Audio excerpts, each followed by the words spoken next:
जथा सुअंजन अंजिदृग साधक सिद्ध सुजान, कौतुक देखत सेल बन भूतल भूरि निधान। अर्थात जैसे सिद्धांत जन को नेत्रों में लगाकर साधक सिद्ध और सुजान पर्वतों, वनों और पृथ्वी के अंदर कौतुक से ही बहुत सी खाने देखते हैं,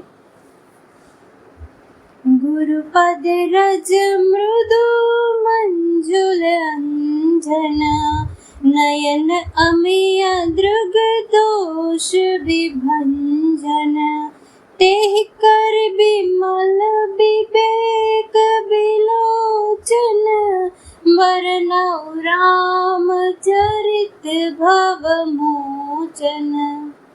श्री गुरु महाराज के चरणों की रज कोमल और सुंदर नयनामृत अंजन है, जो नेत्रों के दोषों का नाश करने वाला है। उस अंजन से विवेक रूपी नेत्रों को निर्मल करके मैं संसार रूपी बंधन से छुड़ाने वाले श्री रामचरित्र का वर्णन करता हूँ। बंदौ प्रथम महेश्वर चरना, मोह जनित संशय सब हरना, सुजन समाज सकल गुण खानी, करौ प्रणाम सप्रेम सुबानी। पहले पृथ्वी के देवता ब्राह्मणों के चरणों की वंदना करता हूँ, जो अज्ञान से उत्पन्न सब संदेहों को हरने वाले हैं। फिर सब गुणों की खान संत समाज को प्रेम सहित सुंदर वाणी से प्रणाम करता हूँ। साधु चरित शुभ चरित कपासो, निरस विशद गुणमय फल जासु, जो सहि दुख पर छिद्र दुरावा, वंदनीय जेहि जग जस पावा। संतों का चरित्र कपास के चरित्र के समान शुभ है, जिसका फल नीरस, विशद और गुणमय होता है। संत स्वयं दुख सहकर दूसरों के दोषों को ढंकता है, जिसके कारण उसने जगत में वंदनीय यश प्राप्त किया है। मुद मंगलमय संत समाजु, जो जग जंगम तीरथ राजू, राम भक्ति जहाँ सुर सर धारा, सरसई ब्रह्म विचार प्रचारा। संतों का समाज आनंद और कल्याणमय है, जो जगत में चलता फिरता प्रयाग है, जहाँ राम भक्ति रूपी गंगा जी की धारा है और ब्रह्म विचार का प्रचार सरस्वती जी है।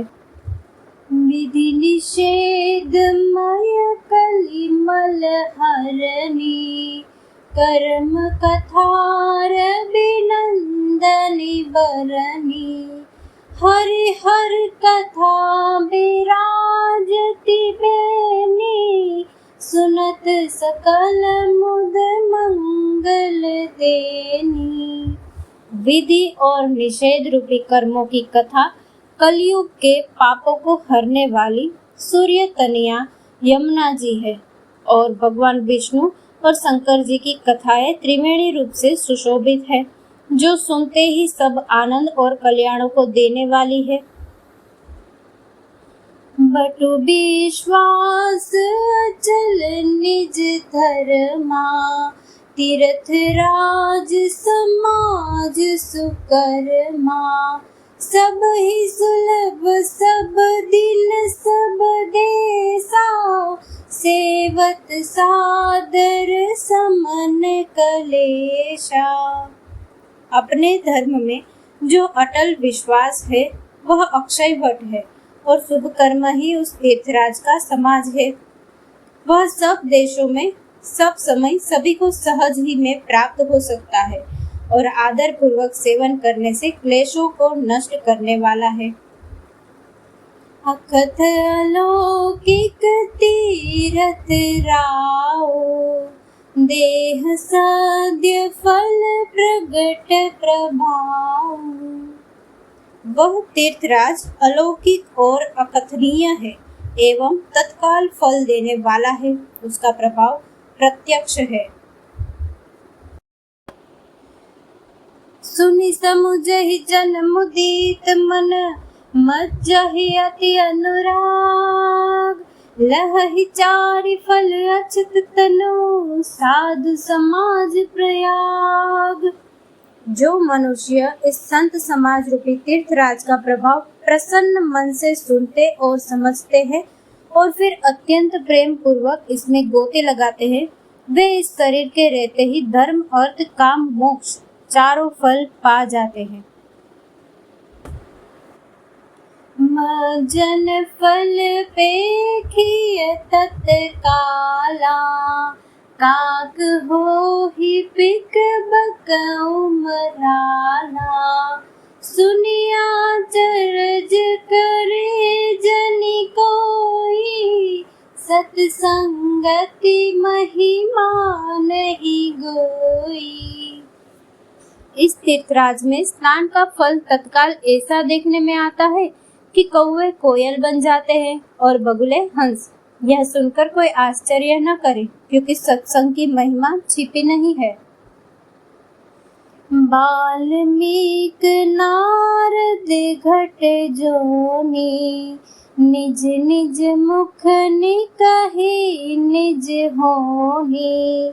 जल चर थल चर नभ चर नाना, जे जड़ चेतन जीव जहाना। वाल्मीकि जी, नारद जी और अगस्त्य जी ने अपने अपने मुखों से अपनी होनी कही है। जल में रहने वाले, जमीन पर चलने वाले और आकाश में विचरने वाले नाना प्रकार के जड़ चेतन जितने जीव इस जगत में है। मति की रति गति भूति भलाई, जब जेहि जतन जहाँ जेहि पाई। सो जानब सत्संग प्रभाव, लोकहु वेद न आन उपाऊ। उनमें से जिसने जिस समय जहाँ कहीं भी जिस किसी यत्न से बुद्धि, कीर्ति, सद्गति, विभूति और भलाई पाई है, सो सब सत्संग का ही प्रभाव समझना चाहिए। वेदों में और लोक में इनकी प्राप्ति का दूसरा कोई उपाय नहीं है। बिनु सत्संग विवेक न होए, राम कृपा बिनु सुलभ न सोई। सत्संगत मूल मंगल मूला, सोई फल सीधि सब साधन फूला। सत्संग के बिना विवेक नहीं होता और श्री राम जी की कृपा के बिना वह सत्संग सहज में मिलता नहीं। सत्संगति आनंद और कल्याण की जड़ है। सत्संग की स्थिति ही फल है और सब साधन तो फूल है। सठ सुध रही सत्संगति पाई, पारस परस कुधात सुहाई। विधि बस सुजन को संगत परहि, फनि मनि सम निज गुण अनुसरहि। दुष्ट भी सत्संगति पाकर सुधर जाते हैं, जैसे पारस के स्पर्श से लोहा सुहावना हो जाता है। किंतु देव योग से यदि कभी सज्जन कुसंगति में पड़ जाते हैं, तो वे वहाँ भी सांप की मणि के समान अपने गुणों का ही अनुसरण करते हैं। विधि हरिहर कवि कोविद बानी, कहत साधु महिमा सकुचानी। सो मौसन कही जातन कैसे, साक बनिक मनि गुण गण जैसे।